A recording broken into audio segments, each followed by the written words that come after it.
narito po muli ang pinakabago nating public service segment kung saan po tatalakayin natin ang mga issue na may kinalaman sa batas at sa ating karapatan. Libreng legal na payo po ito. Ayun, free okay. of charge. Right, free of charge. And manggagaling po yan mismo sa isang Dean Mel, of Talagang course. talagang tinataas mong bangko ko, ha? Ay, talagang kataas-taas. Nasa kabilang linya naman po natin ang isa pang caller na si Irene Concepcion. Good morning sa iyo, Irene. Good morning po. Anong gusto mong idulog kay Dean Mel? Ito nga po, kasi po kinasal po ako, 17 years old. 17. So, gusto po Gusto ko pong malaman kung paano po mag-file ng Declaration of Nullity of Marriage. At saka po, sino po yung pwede makatulong sa akin dahil po wala po talaga akong financial capacity para dito. Okay, unang-una, ipa-file mo yan sa tinatawag ng family court. At saang family court?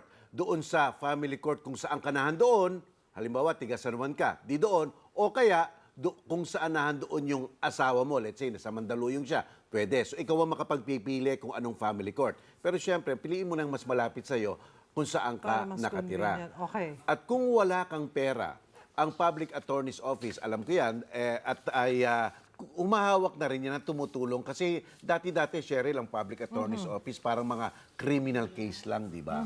Pero ngayon, siyempre, ang mga tao may pangangailangan din sa mga civil na mga aspects ng kanilang buhay. So, pwede na rin yan, mag-Public Attorney's Office ka. Kaya lang, siyempre, mas maganda rin ang iyong abogado pribado rin para nasasanggunin mo sa kanya ng maluwag ang iyong karanasan doon sa partner mo. Ayan, kasi sabi sa ating batas, kung kinasal ka na hindi ka pa humahantong ng 18, kahit na merong pahintulot ng iyong magulang, walang bisa yan.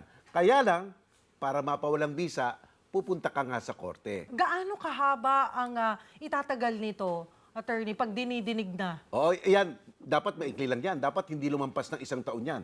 Kasi underage Ang dali mo naman kumuha ng ebidensya ng underage. Just parang sa nakikita ko, birth certificate and then yan. also yung certification ng inyong kasal. Oo, tama. Tapos kita na kagad yung edad. Kita-kita na, attorney. Oo, Ikaw na, at si pwede. attorney Cheryl.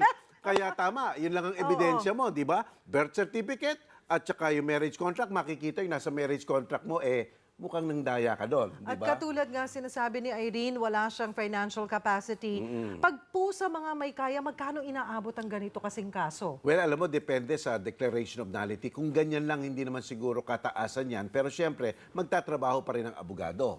Kaya, siguro more or less, ito ha, hulang-hula ko na lang ngayon ito ha. Siguro Tansya-tansya. mga 50, 60, ganyan. Ganoon ang itatakbo. Pero sabi nga, hindi, ano yan, depende sa komplikasyon. pero sabi nga, Irene, maaari kang lumapit sa PAW. Oo. Sa PAW naman, makakalapit ka kung ang iyong kinikita bawat buwan ay hindi lalampas ng 14,000 pesos. May trabaho ka ba, Irene?